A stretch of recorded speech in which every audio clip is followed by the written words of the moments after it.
Hello everybody. Coronavirus pandemic is going on, and when it comes to children, we are more cautious. So today, we are requested the Apollo Hospital to arrange for a talk show, and I'm thankful to Apollo Hospital for arranging the best of doctors. But we, as I know, not one but two doctors today. We have with us Dr. Vijay Wale. No, Vijay Wale का क्या कहना नाम ही काफी है. He is one of the best doctor. I know myself personally, and also we have Dr. Dhanna Dharanpalan, and he is also a very renowned doctor in Navi Mumbai. Not only Navi Mumbai, in entire Maharashtra, these two doctors are very popular. Why we have brought these doctors today? Because when we have some difficulties, we can manage, but when the question of our health of our children comes, we are more anxious. So I requested both the doctors to come today to help us to clarify our worries, and I'm thankful for both the doctors for coming to the show. And now, who am I? I'm Debashis Mehta. My name is Debashis Mehta. I'm an advocate. But what the advocate is doing? Say, well, I'm also a father, and as a father, I feel it is my duty to know about my well-being of my son and all the parents here. And this show has been organized by Mitra Foundation, NGO. But we will not talk about NGO first. We will just go on to the questions. Now, doctors, which I have seen with even in my son's case, that lot of children, because monsoon has just started, so lot of children are having runny nose or sore throat during this rainy season. Now, how a person knows whether this runny nose or sore throat is because of this cough and cold or because of COVID, that is coronavirus? Well, common cold, as it refers to, it's something which occurs very commonly. The symptoms of common cold are runny nose, sometimes you have fever, sore throat. But mind you, parents, similar symptoms occur in not many other illnesses. Your common influenza would also behave this way. And COVID can also potentially have this kind of symptoms. But you must remember that COVID, fortunately, has not affected many children. If you look at the entire world, less than 2% of children are affected with this disease. So while you must keep in mind COVID, you should not forget about other common illnesses which are associated with these symptoms, like your runny nose, sore throat, fever. So, but at the same time, it is impossible to delineate COVID from this common cold or other symptoms. No, ma'am, just I want to ask you one question. That vomiting, then diarrhea, body temperature shooting up. Now, these are signs of COVID, which we all know. Now, are the same symptoms are there in children, or children may have some different symptoms? Okay, so children, first of all, have, as Dr. Yegle explained, have milder severity than adults. First of all, only about less than 2% he mentioned have been reported to have been affected. But of that, the severity is found in less than 5% compared to adults, and of that, only 0.2% are reported to be very critical. So, by and large, in children, maybe about 95 to 97% may have mild symptoms. But these symptoms are very common symptoms that you see in any other illness. So, it can be cold, cough, fever, vomiting, diarrhea, body ache. So, we can have more of gastrointestinal symptoms than in adults. So, as mentioned earlier, it is extremely difficult to differentiate that this is COVID or some other viral illness unless tested. Doctor, one just following this question. Can you please elaborate the symptoms in particular? Because see, as a father and as a mother, whoever is watching this video, and for other people also, whenever the health of a child comes, we become hyper. We become more worried. So, if you can tell our viewers that what are the telltale symptoms of a child, a small children, children may begin to category. One is the toddler, that is 3 to 4 years, and of course the older children, that is for 5 to 10 years. So what are the symptoms, basic symptoms by which our parents can say, no, look, the thing are not going in proper way? If you can elaborate this.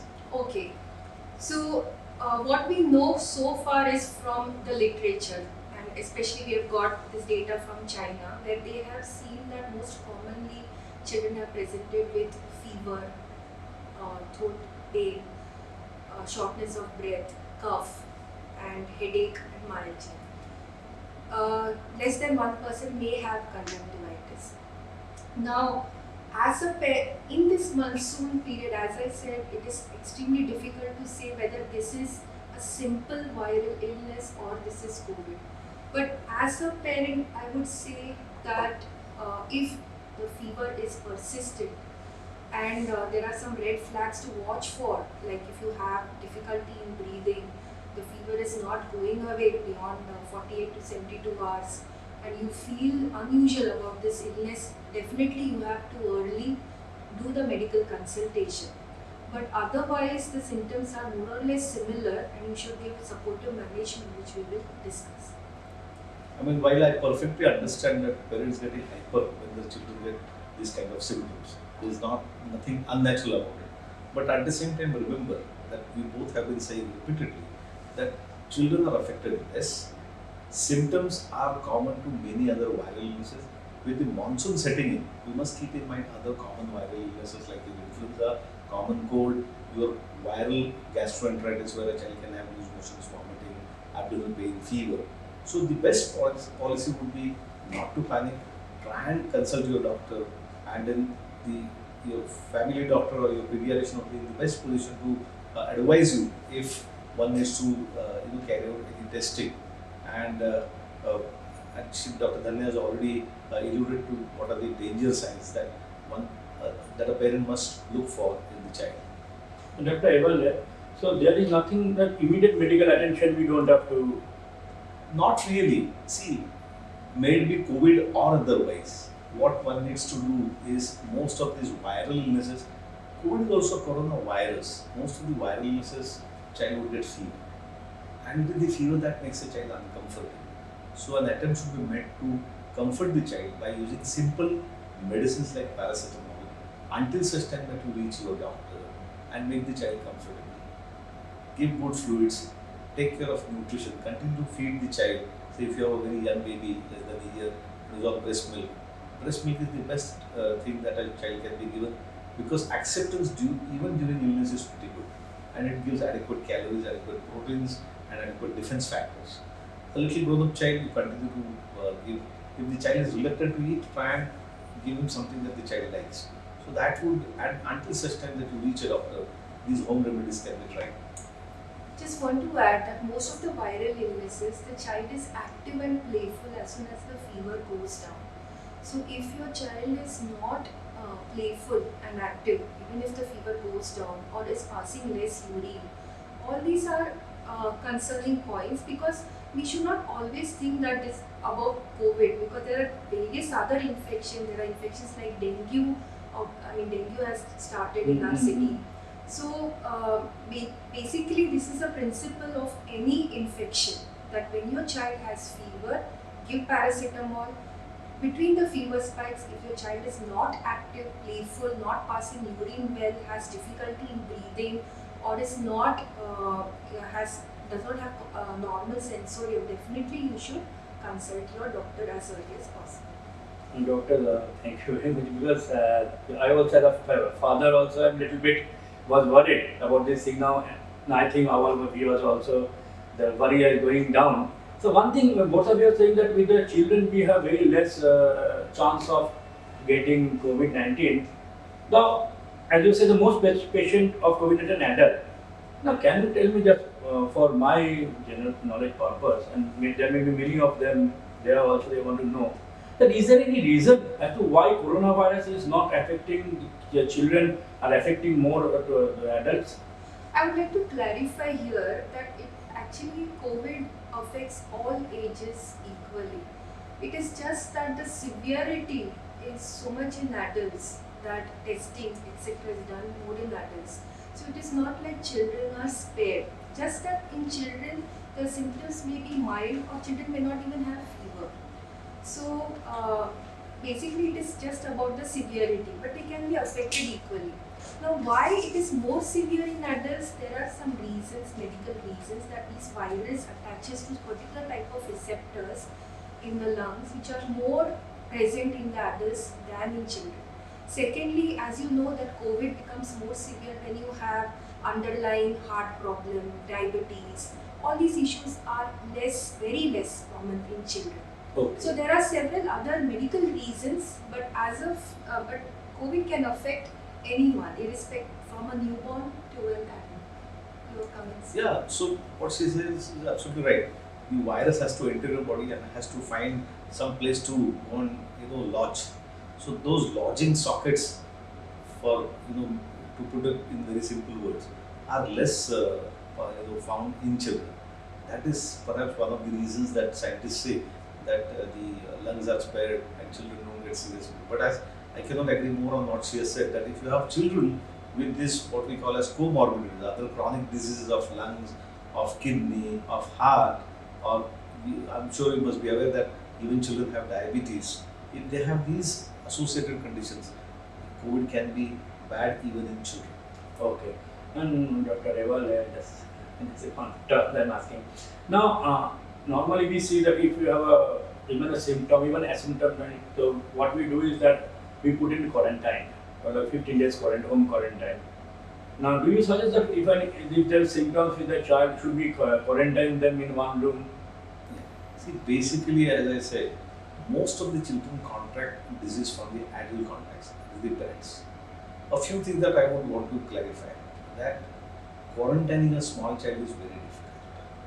But as I said, most of the children contract disease from their adult family members. If the family members are not having any symptoms or are not having any severe disease and they are home isolated or home quarantined, children might as well stay with the parents. A common mistake which is done in this during this pandemic that we have come across is, suppose you have a family where mother, father, they test positive or one of the parents test positive. As a natural reflex, the children are sent to grandparents. But remember, it is the grandparents, by virtue of their age, they are at risk of getting severe disease.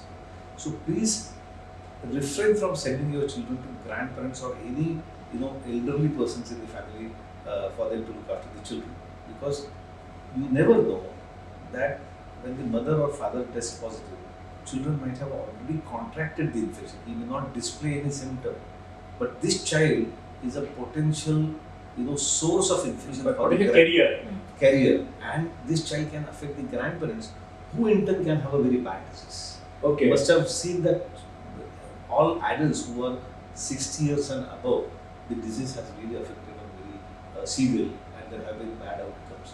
So let the children remain with the parents. You observe your standard precautions.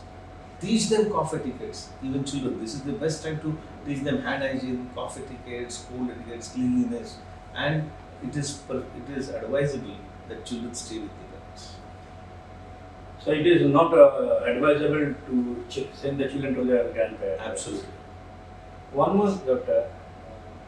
There is a saying, but I was just, because when I was making the question, a lot of people were telling me that there is a saying, people say, especially in this part of this world, the sudden loss of weight or acute belly pain or the initial stage of initial symptoms of coronavirus among children. To what extent it is true? So it is, I don't think that they... It is just a myth. It is a myth. Whatever we mentioned, we discussed about COVID symptoms, they are the most common symptoms. Sudden loss of weight gain are there. Yeah, we have not Abdominal heard pain of. can be part of gastrointestinal manifestation. That is okay, but this kind of a sudden pain only being COVID, I don't think so. And now, like hospitals, like this hospital, now a lot of people are coming from various strata of the society, various places. Now, is it safe to take the children for daily visit, not daily visit, that is the periodical visit to the pediatric or especially the vaccination. So, to how much it is safe? Vaccinations. Because I'm bringing the children to a place where people from everywhere is coming. Like if I bring into Apollo Hospital, now people come from everywhere, from Panvel to Vashi to everywhere. So really, it is safe to bring them. And if it is not, then what should we do? Unnecessary routine visits may be avoided, but vaccination is extremely important, recommended by even international societies, WHO, because as we mentioned before, we can't just think about COVID. We have to think about other deadly infections which are preventable The by BCG and all these vaccines. things we get. Yes. So definitely we cannot postpone these vaccines which are life-saving and which prevent against these deadly infections, and they should be given on time. There are certain vaccines which should be given on priority, such as flu or completing the basic series of vaccination. Maybe one or two vaccines can be postponed, like the cervical cancer vaccine. But by and large, definitely. Now, if you're asking me how safe it is, but as the safety depends on how you conduct, whether you go to the market, whether you go to the hospital, as long as you take care the standard respiratory hygiene, social distancing, and the hand hygiene, you should be safe. Yeah, so essentially, why did we observe lockdown? With the intention of preventing spread of this disease by coming close to each other. And except essential services, people are advised not to step out. Similarly, the routine healthcare needs can be deferred. Say suppose you have a routine checkup schedule with your doctor. For that you did not step out. But at the same time, vaccination, as Dr. Danya said, is something which is extremely important. There are certain vaccines, especially in the first year of life, which are really life-saving vaccines and very important vaccines. So they ought to be given. So how do you get in touch with your doctor? So we have initiated certain norms, like we see patients only by prior appointment, so that there is not crowding at the hospital. At the hospital entrance itself, each and every patient and the attendant is screened, and those with fever who are likely to have COVID. I'm not saying that every fever has COVID, but they are sent to a separate fever OPD and they follow a different pathway.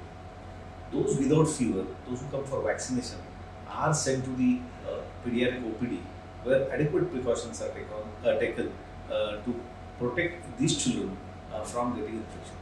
Now we strictly advise young parents to accompany the child. Very often in the past, we have seen that grandparents or caretakers or caregivers who are elderly, they bring the children to the hospital. So this should be avoided. The parents should call up the hospital, take prior appointment, and come to the hospital and complete the essential vaccine as recommended and advised by your pediatrician. It is very safe. All due precautions are taken and to protect you and your children from contracting disease at the hospital. At the same time, those parents or those other visitors to the hospital who may be harboring this COVID without displaying the symptoms, we doctors and the healthcare staff also try to protect ourselves by wearing a mask, by wearing the protective gears, depending on the degree of exposure that we come across in different situations. So I would say, by and large, unless it is essential, avoid stepping out. But where it is needed, you come. It is safe to visit hospitals. I don't know whether it will be appropriate for this show. Can I ask a gynae question, please? Now, if a pregnant woman is tested positive with COVID, what are the chances for a child in the womb to be affected? I'm sure you must have read in the newspaper that 100 COVID positive mothers delivered at Sion Hospital, and all the newborns have been absolutely fine. So if you go to see world over, a lot of pregnant women who contracted COVID during pregnancy did not pass on the illness to the offspring. So by and large, the newborn babies are spared. There is no what we call as vertical transmission or transplacental transmission or infection affecting the newborn baby. Now the question is, you do come across mothers who have COVID and she doesn't have symptoms of COVID. The big question is how does she take care of the newborn baby? So baby, as I said, is by and large not infected and not affected with COVID. So hospitals have different policies, and I would ask Anya to explain here how does a newborn baby born to a COVID positive mother taken care of by the mother? What do we advise at our hospital? So, But madam, before that, I want to ask, because you can plug this thing. Now, when a child is born, but naturally he has to be lactating the milk of the mother. Now, so is there any chance of the virus being excreted through the milk, or even body touches of a lactating mother when a newborn baby, because the capacity of the newborn baby to resist anything is zero. yes. So you can, if you add that also, that will be easy for my viewers. Okay. So there have been some reports of virus being detected in breast milk, but it is not robust. The evidence is not robust. Still, it is extremely unclear whether that can cause infection in the neonate. By and large, most of the societies and the guideline, and we also support breastfeeding in a COVID positive mother, because it's not just about COVID. Breast milk, the initial first 2 to 3 days, that colostrum has such benefits for the baby for lifetime, that the benefits outweigh the risks. Secondly, but the breastfeeding has to be done with due precautions. That is, the mother has to wear a mask all the time while handling the baby. In case of any kind of a cough and cold, definitely the relatives around should be covering their nose, etc. But if the mother's hands are soiled, she should perform hand hygiene. When handling the baby also, she is supposed to always use a hand sanitizer or wash her hands before handling her own baby. So strict hand hygiene and respiratory hygiene she has to maintain all the time. If that is done, she can definitely feed the baby. The second part is, suppose the mother is very sick, she is unable to feed the baby, then her milk can be expressed in a container, in a clean container, and that can be fed to the baby by another caretaker. The third part is that suppose the mother doesn't want to breastfeed, or she's extremely scared or fearful, and we do give her the option if the baby can be taken care by a healthy caretaker. So we prefer a mother-driven decision. By and large, we support breastfeeding, but we let the mother take the decision for her baby. Now, apart from what we discussed right now, especially regarding the child is born 1 day or 2 days or 3 days before, apart from this what we discussed before, is there any other precaution should the hospital or the family should take so the children are concerned, so that they don't get affected with COVID from the mother? So I would summarize only 2 or 3 points. One thing is, there is no bond which is stronger and important than a bond between a newborn baby and the mother. There is no substitute to breast milk. And as Dr. Danya said, the benefit of breastfeeding a baby, even if the mother has contracted COVID, outweigh the risk, that theoretical risk of baby contracting this disease. Agreed that a newborn has low immunity, but it has been seen that babies don't contract disease from the mother in the uterus, and they by and large don't contract disease even if the mother continues to breastfeed the child. So as she said, you observe all precautions to prevent droplet infection, like wearing a mask, hand hygiene. One need not, you mentioned about gloves. Now gloves is something which is a double-edged weapon. When you wear gloves, you get a sense of security, and then you tend to be little lax on your hand hygiene. So what is possible is, if you are wearing gloves, let there be scrupulous hand hygiene. You must use hand sanitizer. Or the best is to wash it. Some individuals are allergic to gloves. Some get uncomfortable handling the baby with gloves. So in that case, what can be done is wash your hands frequently, handle the baby, observe all these hygienes, and you continue to feed the baby. That would be in nutshell advice to all the persons. One thing I want to ask, because going back 10 years back when my son was born. Now, when my son was born, there was maid coming to take care of the child. Nowadays also we have maid to take care of the child, the caregivers. Basically, they stay in small chopris or all these things, because now, if the maid come from outside to take care of the child, what extra precaution parent or the family member should take? Because I've seen in Navi Mumbai,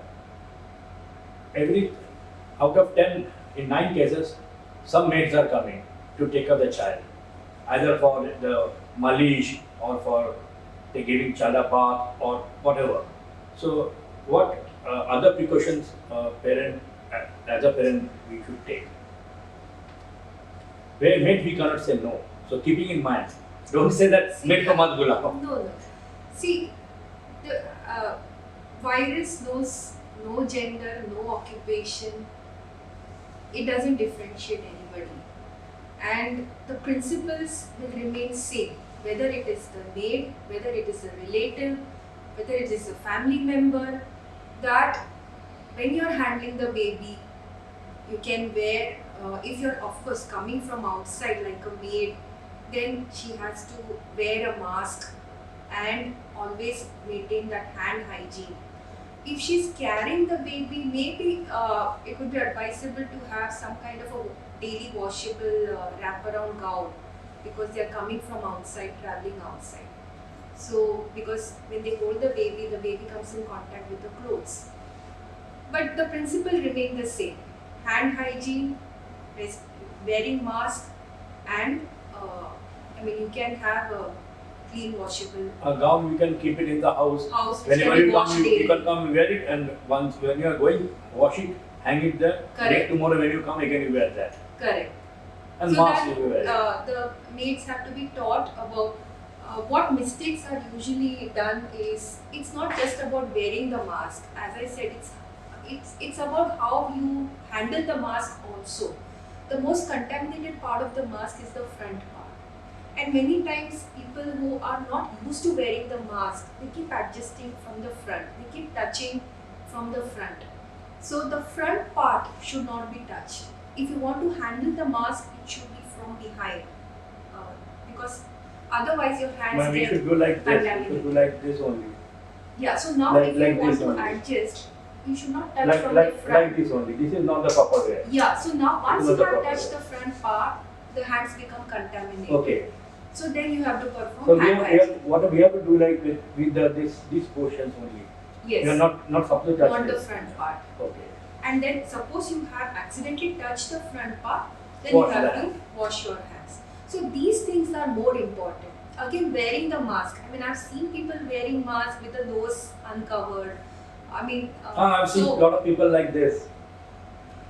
Nose exposed. Nose That exposed. So is then gonna there is no Yeah. point in wearing the mask. One should wear like this. And more importantly is, when you remove the mask for, suppose you want to have food, you remove the mask. So you must always remember now the front part is contaminated. So if you're going to keep it on table and walk away and your child is going to take the mask, then again you are going to spread the infection.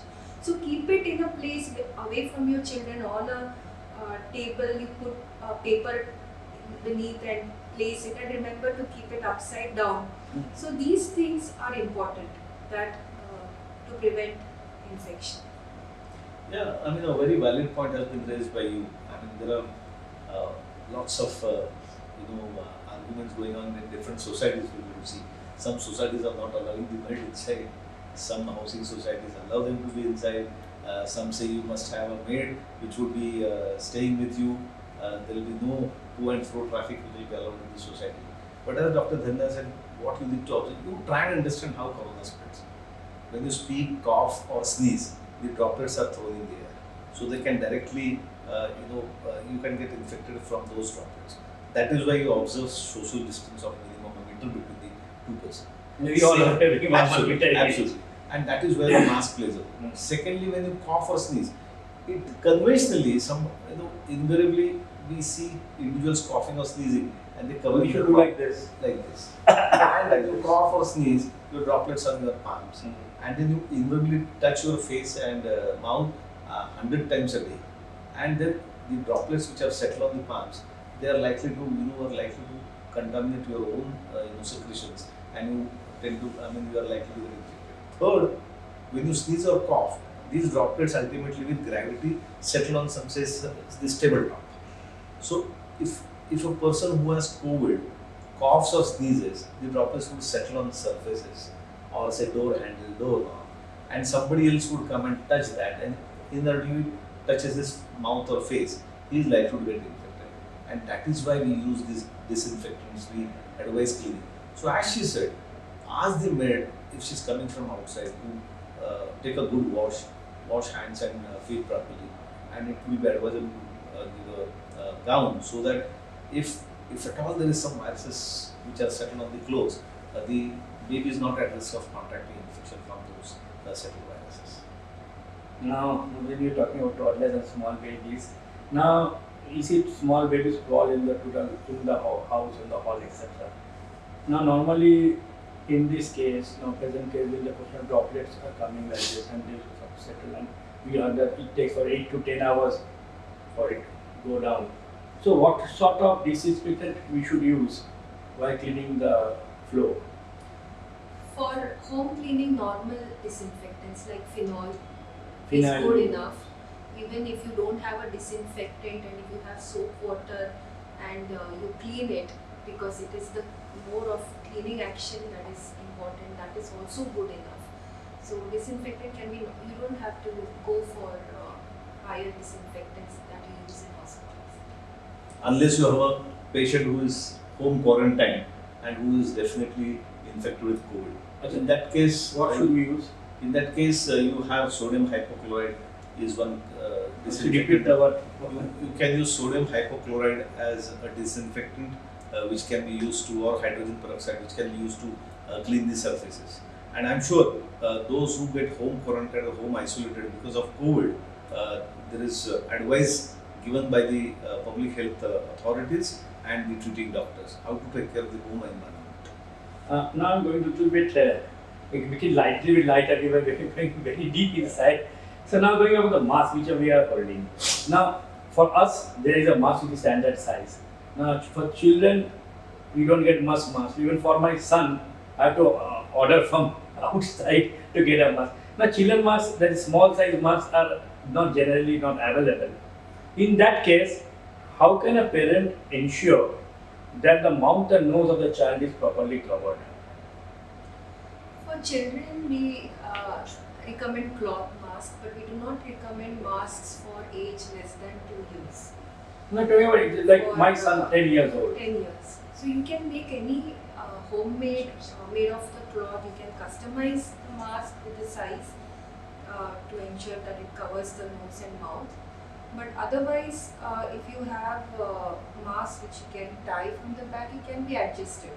But why it is important that parents who have children less than 2 years do not wear give mask, because the air passages of small children are very small, very narrow.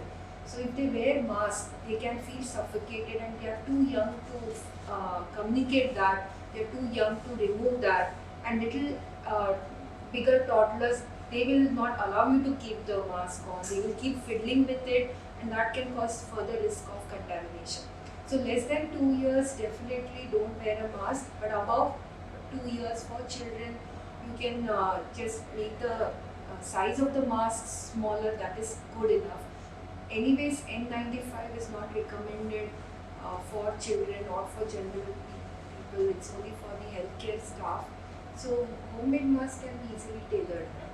They can There are pitch it a lot up. of YouTube videos also to make small. Yeah. And when you're inside the house and everybody has washed themselves, then you need not wear mask. No, And at so- home we don't wear, at but home. if you have young You go step out or out, something, yes. step out, yes. And apart from wearing mask, what should be any other precautions if a child is going out of the house. You must remember one thing, that if you have two individuals, one wears mask, the risk of infection does go down. But if both the individuals wear mask, the risk of contracting infection is almost negligible. So remember, even if a small baby cannot be given a proper mask, the adult accompanying baby should wear mask, and you ensure that people around you also are masked and observe distance. Now I've seen that especially the small kids like 3, 4 up to they have a habit of putting hand in their mouth, inside their mouth.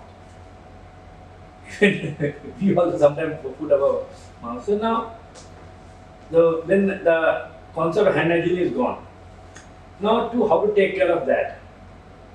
How can our parent make sure that the child doesn't put their hand in the mouth? So Or what sort of hygiene? Because if I always use hand sanitizer, alcohol-based hand sanitizer, it is also not good for child's skin.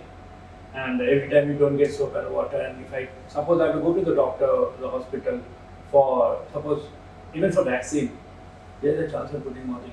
So how to take care of that? Yeah. So very small children, first of all, don't take them out unnecessarily. They should be mostly in the house. Now in the house, you can make the environment safe.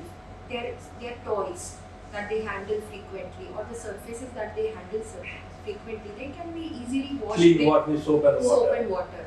So if you make the surfaces clean, so even if the hands go into the mouth, it is very difficult to not let the hands go into the mouth. Then you can intermittently wash their hands with soap, but mostly it is easier to keep the environment safe. So wherever they touch, even if it goes into the mouth, it's fine. Just to add to what she has said is, you can engage them in some activity. You show them bright objects, bright toys, and interact with Drawing them. something. Yeah, interact with them. So inadvertently, putting their hand in the mouth would go down to a large extent. And as she said, keep the environment clean.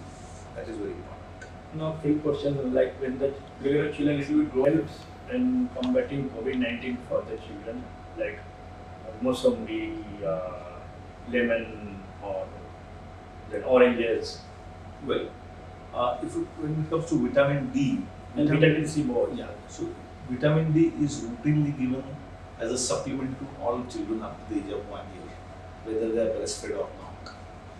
Beyond that, a child who has undergone proper weaning and takes full family diet, no additional vitamin D is required. Plus, children are exposed to natural sources like sunlight. Vitamin C, I know you must be aware that even the government has advocated vitamin C.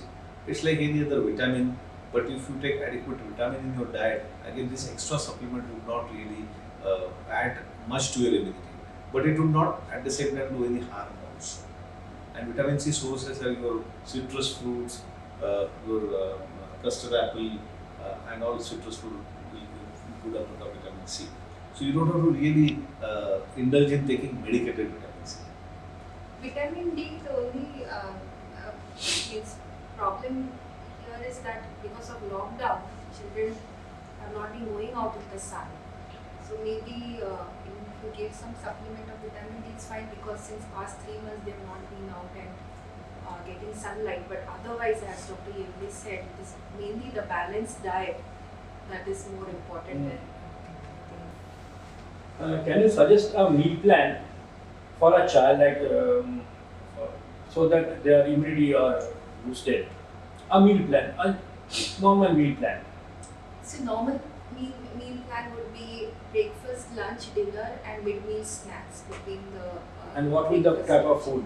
So breakfast is the most important part, and actually it can be a mix and match. So basically some source of carbohydrate. It is not necessarily the child should have only chapati. If he or she doesn't like chapati, you can give rice, you can give bread as another substitute of carbohydrate. Proteins, if the child likes eggs, fine. If doesn't like egg, you can give other proteins like soya or milk.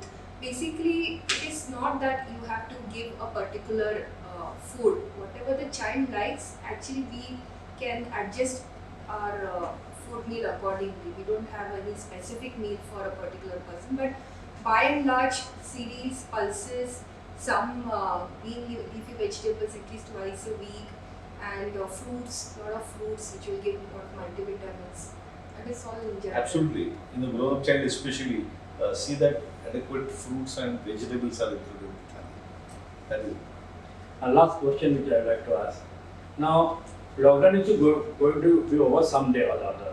Now, once the lockdown is over, children will be going to school. Now, once they go to school, but natural they will be meeting their friends after a long, long time. And now hugging and all these things are there. Now, in that case, how the social distancing cannot be, even if we tell, there can be social distancing. So, how to take care of that? Because that will be the last question for today's session we answer. When we get doctors like this, the questions keep on coming from inside. And Dr. Evale knows me. I love talking only. Madam, I'm meeting for the first time, but Dr. Evale knows me because he knows me for 10 years. So, but the last question for today's show, when the children will meet after a long gap of so many days out in school, the children, and there will be no social distancing, in that case, what will be the suggestion of both of you will ask the same question? What will be a suggestion to the children? See, the fact that the schools have not been reopened because it is not safe to reopen them for this precise problem, that it will be difficult to contain children and observe appropriate social distancing.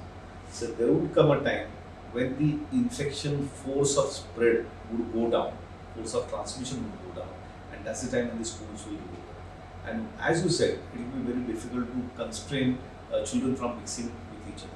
But we all must remember that make use of this lockdown period. Teach your children, train your children, because this is going to be a new normal. They have to indulge in hand hygiene, they have to learn to observe distance, especially school-going children. They are old enough to understand all these practices. So hand hygiene, cough etiquettes, and not mingling in crowd, and as far as possible try and maintain safe distance would be the best policy. And you have to inculcate this habit in your children while you are in lockdown, because these things are here to stay at least for a year. And what is very important is you must always remember that you should also take care of the emotional and mental health of these children. And they may miss their friends, so it is not like you can completely restrict. What you can do is, first of all, you listen to their concerns, have patience, talk to them, allay their fears that we are doing this for safety of him or her and their friends. But let them connect to their friends. They can video consult, they can talk, or they can talk at a if the school opens, they can talk at distance, etc. It's not like they should not go near the friend. But in today's time, definitely they can in the house they can communicate. We can't completely restrict them not communicating. They can do that via phone or via WhatsApp or video consultation. But their emotional well-being is extremely important, because they are in the house the whole day, and it is important that they get engaged in some activities which they like. And so you have to spend time with your children. That is very important, and make them comfortable. Thank you, Danya, for bringing out that point. That's extremely important. Children are at a total loss. They don't understand why they're being locked in. They're not allowed to meet friends. They're not allowed to go to school. Why schools are not reopening? They have thousands of questions. They're in a jail. We have already started getting parents with these problems. So as she said, that emotional and one of the patient's father is sitting in front of you. Absolutely. So you need to talk it out to them and then make them understand what we are going through and what it is all about. So thank you, doctors. Thanks for giving time to me and all the viewers there. Viewers, thank you very much for watching, and we will come back again with some other doctors on COVID-19. Thank you very much.